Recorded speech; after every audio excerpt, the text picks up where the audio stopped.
Miles Morales and other spider heroes were just protecting the citizens of New York, while casually destroying enough streets and buildings to keep the construction industry rolling in piles of cash for the next century. And did you know that Arthur and Grand Santa committed enough crimes to end up in a Mexican prison? What would their prison sentences be? Today, you'll find out, because we're counting the crimes of Sony heroes. And we'll start with a family that went on a road trip and didn't expect a global robot invasion. The Mitchells weren't exactly the heroes who tend to commit crimes, but when the robot apocalypse started, laws became more of a guideline. Katie and Rick destroyed enormous numbers of PAL robots belonging to PAL Labs. They destroyed them any way they could, and Rick even impaled one. That's a huge amount of property destruction. But these crimes wouldn't really be crimes under the circumstances, considering those same robots attempted to wipe out humanity. So, the Mitchell family, free of all charges. Mitchell's total, free of all charges. But let's talk about a secret digital city called Textopolis, a whole city inside one teenager's phone. And that's exactly where one emoji decided to malfunction. Emojis have a simple job. They wait in a cubicle, get selected by the user, and make their specific facial expression for a text message. So, when Gene showed multiple expressions instead of just meh, he malfunctioned. In Textopolis, that's a serious offense, and all malfunctioning emojis must be deleted. Imagine being sentenced to death because you accidentally showed two emotions at once. For our world, it may sound ridiculous, but emojis have a different culture.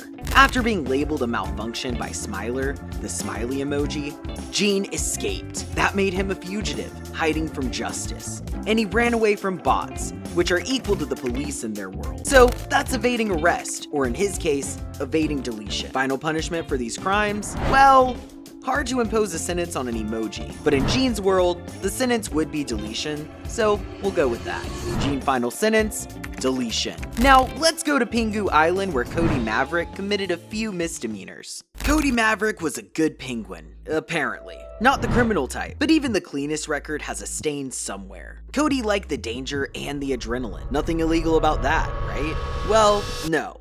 But during the final round of the Big Z Memorial Surf-Off, Tank Evans was losing to Cody and Chicken Joe and began acting aggressively, trying to knock Chicken Joe off his board. In order to protect Chicken Joe, Cody attacked Tank on the waves. The result was them ending up in the forbidden, dangerous area of the beach known as the Boneyards, which is filled with sharp, deadly rocks.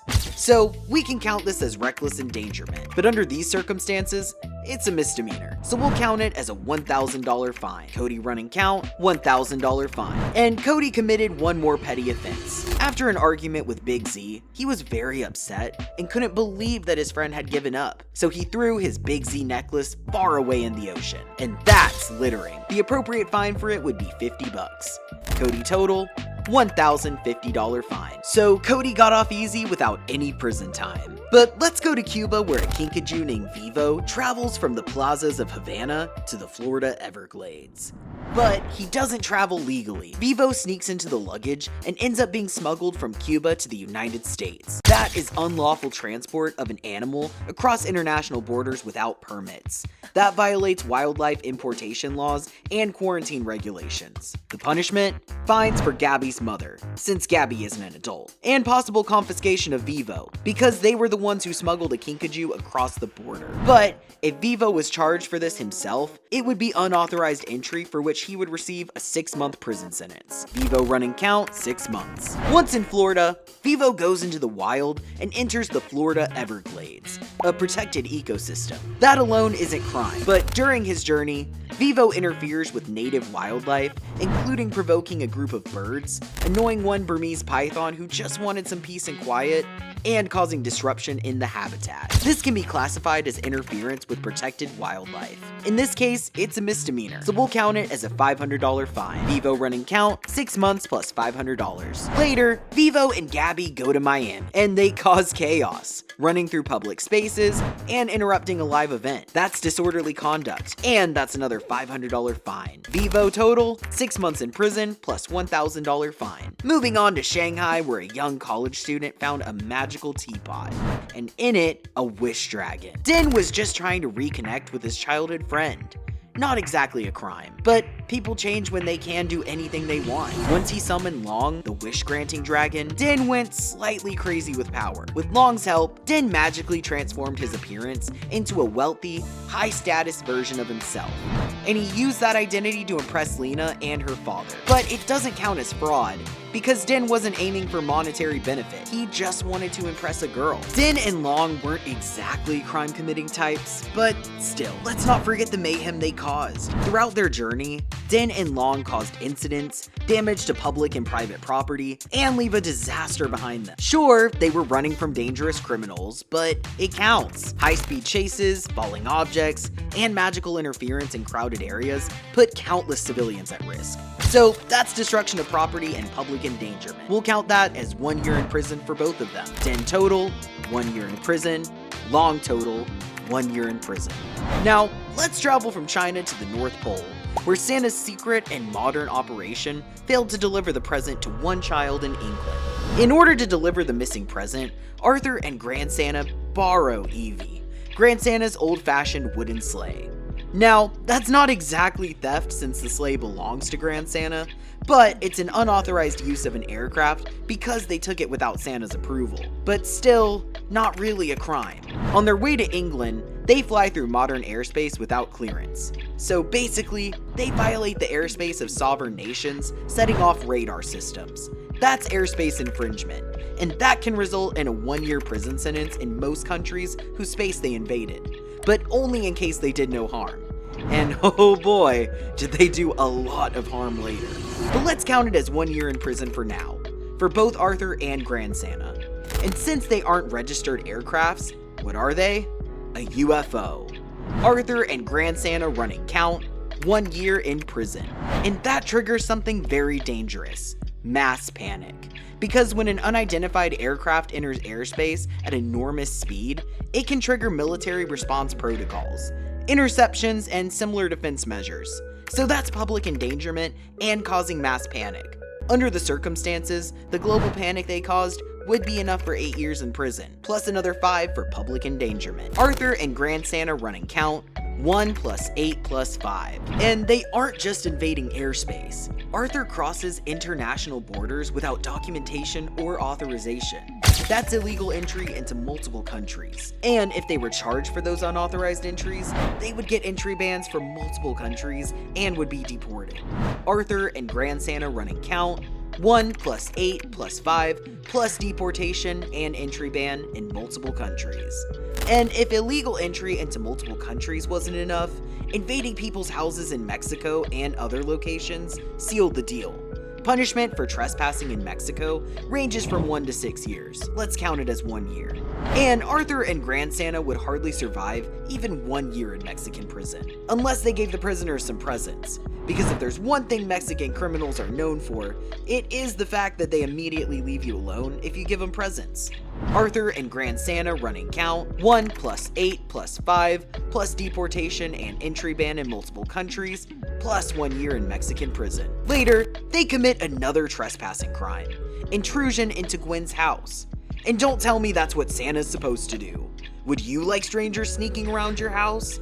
But since they brought her a present, Gwen won't press any charges. So for that alleged trespassing, no charges. Arthur and Grand Santa total count, 14 years in prison, plus deportation and entry ban in multiple countries, plus 1 year in Mexican prison. Now, let's move to the forests of Timberline, where one domesticated grizzly bear and one unbelievably annoying deer somehow turned hunting season into World War III. At first glance, Boog doesn't seem dangerous. A trained bear living comfortably in a garage, eating processed food, and performing for crowds. Meanwhile, Elliot looks like a complete menace to the animal society. The crime spree began when Elliot dragged Boog into his first real offense. In the middle of the night, the two broke into the Poonie Mart. That's breaking and entering, burglary, and trespassing. But simply entering the store wasn't enough. Once inside, Boog completely lost control. Fueled by sugar and absolutely no self-control whatsoever, he devoured huge amounts of chocolate bars and junk food without paying. So now we can add theft as well. And naturally, the store ended up destroyed, the entire place trashed beyond repair. That's vandalism and destruction of property. Now, Oregon courts treat criminal burglary much more seriously when significant property damage is involved. Destroying an entire business during the burglary would massively increase the punishment. So we'll count it as 8 years in a zoo. Boog running count, 8 years in a zoo. Elliot running count, 8 years in a zoo. Before the hunters even became a problem, Boog had already proven that he had anger issues. He repeatedly beat Elliot up, choking him and smashing his head around whenever he got annoyed. For him, it's comedy, but legally, it's still assault. Since Boog is a literal grizzly bear, prosecutors would probably argue serious physical danger. So that adds another 4 years. Boog running count, 12 years in a zoo. Meanwhile, Elliot spends most of the time harassing literally everyone around him. Humans, animals, hunters, park rangers. He stalks and irritates anything capable of hearing his voice. He also repeatedly trespasses into suburban properties and restricted areas around timberland. So that adds harassment and trespassing. Repeated unwanted intrusion onto private property can quickly escalate from minor violations into a larger pattern of criminal conduct. And for Elliot, harassment was a lifestyle, so that's another 2 years in a zoo. Elliot running count, 10 years. When chaos erupted during the final battle against Shaw and the Hunters, Boog organized the forest animals into an army. Rabbits became projectiles, skunks became chemical weapons, deer charged at civilians, and Boog himself attacked Shaw with a golf club. But this was a fair war, so we won't count these as crimes. But the entire conflict ends with the destruction of a beaver dam. The flood sweeps through the forest, destroying terrain and nearly killing both animals and humans in the process. We can count that one as reckless endangerment. Since multiple lives were endangered during the flood, prosecutors would likely treat this extremely seriously. That's another 5 years for both Boog and Elliot, because at this point, they are the usual suspects. Boog running count, 17. Elliot running count, 15. After these adventures and crimes, when Mr. Weenie was taken back by domesticated pets, Boog, Elliot, and the others decided the best solution was launching a rescue mission. This led the animals into dangerous and illegal human-controlled areas. That's kidnapping, obstruction, and trespassing. That adds another 4 years for both of them. Boog running count, 21. Elliot running count, 19. Years pass. Tired of his normal life, Boog switches places with a circus bear named Doug in order to sneak into a traveling circus, which means impersonation and identity deception. And naturally, this creates complete chaos once the switch is discovered. Since the deception causes contractual and operational problems for the circus itself, civil lawsuits would probably follow too. That adds another 3 years for Boog. Boog final count, 24 years in a zoo. Meanwhile, Elliot and the others illegally infiltrated the circus to rescue Boog. They posed as circus animals, broke into restricted areas, and destroyed parts of the arena during fights with circus staff and animals. That adds trespassing, assault, and destruction of property. And that's another 5 years for Elliot, to be served in a zoo. But Elliot talks so much that even other zoo animals would go crazy, and probably start a riot. Elliot final count, 24 years in a zoo. And now, let's talk about Swallow Falls, a small, boring sardine town. A small invention turned it into a tourist hotspot. An illegal invention. It all started with unauthorized scientific experimentation. Flint launched the FLDS-MDFR machine directly into the sky without government approval, safety clearance, or any form of legal testing. The machine created enormous meatball storms, flooded streets with food, damaged buildings, trapped and injured civilians, infrastructure collapsed all over the world, and emergency services were overwhelmed. Giant pancakes crushed homes, spaghetti tornadoes and massive foods destroyed roads and buildings, and a giant corn fell on the Great Wall of China. The global economic damage alone would be in the trillions, and Flint would absolutely be held financially responsible for the damage. Plus the charges of public endangerment, indirect destruction of property, criminal negligence, and unauthorized deployment of dangerous technology, plus violation of several environmental regulations. If he ended up on trial after these events, it would be epic. For each crime, he'd be looking at up to 20 years because these are all serious federal crimes. But the combined sentence we can count as 20 years in prison. But let's talk about damages. The FLDS MDFR machine damaged countless cities and even important historical landmarks like the Great Wall of China. That's trillions of dollars in damages, and somehow he'd have to pay it to governments worldwide. Let's count it as $2 trillion in damages. Flint running count, 20 years in prison plus $2 trillion in damages. Sam Sparks wasn't innocent either. She knowingly assisted Flint, even when they both knew how unstable the machine had become. Instead of reporting the situation immediately, she continued to help him operate and access the machine. That makes her an accomplice to unlawful scientific activity and public endangerment. Her sentence would be slightly shorter, so let's count it as 5 years in prison. Sam running count, 5 years in prison. After the events of the first movie, Flint left the FLDS MDFR machine active, which was obviously a horrible idea. The machine continued evolving food into living mutant creatures, the Foodimals, and the entire island became a dangerous zone filled with hybrid animals made out of food. Since Flint created the machine and failed to properly deactivate it, that counts as environmental negligence and ecological destruction. Entire habitats were overtaken, the island became uninhabitable, and dangerous species spread everywhere, enough for another 2 years. Flint running count, 20 years in prison, plus $2 trillion in damages, plus 2 years. And since the initial global destruction wasn't enough, Flint once again used crazy inventions like the Celebrationator, which caused massive chaos and destruction throughout the town. That's reckless endangerment and destruction of property. So that's another year in prison for reckless endangerment, and let's say $1 million in damages. Flint running count, 20 years in prison, plus $2 trillion in damages, plus 2 years, plus 1 year, plus $1 million in damages. Flint also illegally returned to Swallow Falls after the island was declared a restricted quarantine zone by LiveCorp, meaning absolutely nobody was authorized to enter. But Flint, Sam, and the others sneak in anyway. That's unauthorized access in a restricted area and trespassing inside a quarantine zone. And it's also quite dumb, just like those YouTubers who explore Chernobyl. Let's add another year in prison for that one.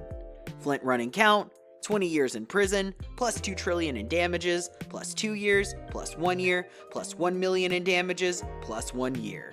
Flint actively worked against LiveCorp operations after discovering Chester V's real plans. Now, morally, he was right, but legally, complicated.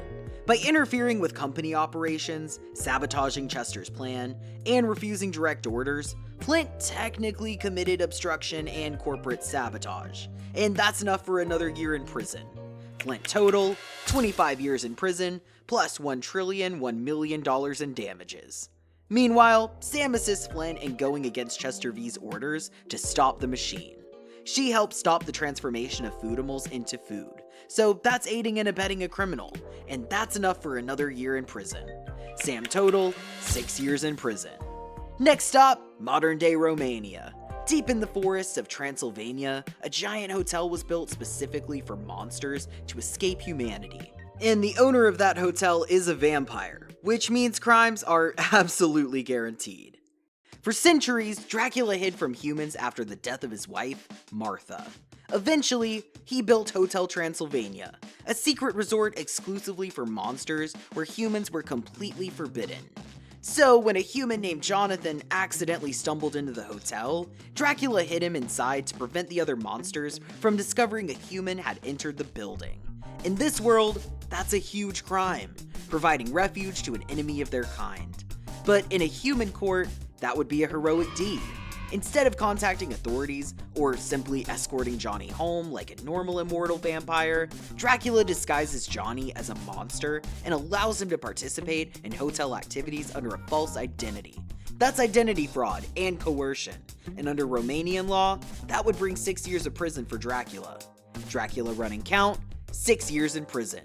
Meanwhile, Mavis, Dracula's daughter, turns 118 years old and wants to finally explore the human world outside of the hotel. Dracula absolutely refuses because he is terrified humans will hurt her.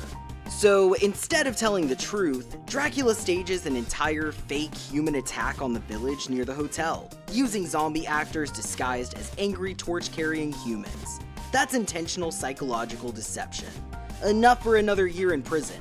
Dracula running count, 7 years in prison. Soon after, Johnny accidentally revealed himself as a human in front of the entire hotel. Chaos erupted, monsters panicked, and Dracula blamed Johnny for infecting Mavis with human culture. Eventually, Johnny fled the hotel, and Dracula realized he genuinely loved Mavis. Dracula spent centuries hiding and hating humans, only for his daughter to immediately fall in love with the first backpacker who walked into the hotel. But Dracula had no choice. He gathered multiple monsters and raced across countries, trying to stop Johnny from leaving on a plane. Sounds romantic, yes. Super illegal though. Dracula and his monster friends created chaos in public areas and illegally pursued Johnny through an active airport. Authorities would absolutely treat this as a terrorist incident, because Dracula also briefly hijacked the plane, after placing the pilot under his control, using his hypnotic powers. That's unlawful interference with airport operations, public endangerment, airplane hijacking, and mass panic. And those charges would bring another 15 years in Romanian court. Dracula running count, 22 years in prison. Years later, Johnny and Mavis had a son named Dennis, half human, half monster. Dracula became obsessed with proving Dennis is a vampire. So, he secretly subjected Dennis to dangerous monster situations, hoping his vampire powers would activate. And the worst example happens when Dracula and his friends throw Dennis from a high tower in an attempt to force him to transform into a bat. That's child endangerment and reckless negligence. And another 3 years in prison. Dracula running count, 25 years in prison. Meanwhile, Johnny and Mavis leave Dennis under Dracula's supervision while traveling overseas, despite already knowing Dracula's methods are irresponsible. That could legally count as negligence of a child. Smaller offense, but still serious considering Dennis nearly died multiple times. And that would be 3 months probation for both of them. Johnny running count, 3 months probation. Mavis running count, 3 months probation. But the real trouble began when Johnny and Dracula went on a trip to South America to find the new crystal to reverse what the monsterification ray had done. Their transformations caused destructions across South America while they traveled searching for a cure. Villages and ancient structures were damaged during their rampages. Johnny especially became wildly destructive in monster form, smashing structures, terrifying civilians, and causing environmental destruction throughout the jungle. Since he lost partial control, the court might reduce the sentence, but it still counts as reckless destruction of property and public endangerment, enough for a year in prison for both of them. Johnny final count, 1 year in prison plus 3 months probation. Dracula final, 26 years. Mavis final, 3 months probation. Now, let's go to New York, where various spider people were causing massive damage. Miles Morales was a regular teenager, which makes his situation more understandable, but not necessarily legal. His first crime was creating graffiti art on a tunnel wall with his uncle Aaron. That still counts as vandalism, and that adds a modest $250 fine. Miles running count, $250 fine. Overnight, Miles' life changed when a spider bit him, and he became the new Spider-Man. A regular teenager one day has to stop the notorious Wilson Fisk the next. After learning of Fisk's plan to reactivate the Collider, Miles and Peter Parker from another universe believe they need a device called the Override Key in order to destroy the machine before it tears reality apart. So naturally, they break into Alchemax's headquarters. They infiltrate a heavily secured corporation research facility, trespass into restricted laboratories, steal confidential scientific technology, and destroy company property while escaping. That's felony trespassing, corporate espionage, theft of experimental technology, unlawful entry, and destruction of property. Since Miles is still a minor, his sentence would probably be shorter.